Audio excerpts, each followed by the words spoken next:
குணம் தன்னை அறிந்து கொண்டேன்.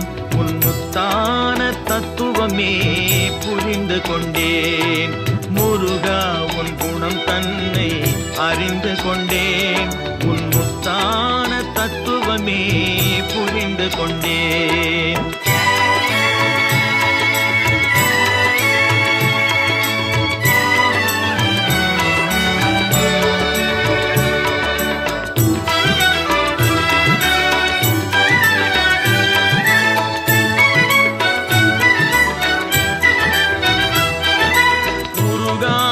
மனம் தன்னில் நீ இல்லை, உருகாத மனம் தன்னில் நீ இல்லை என்ற உண்மையை கண்டு கொண்டேன். இனி விடுவதில்லை, உண்மையை கண்டு கொண்டேன்.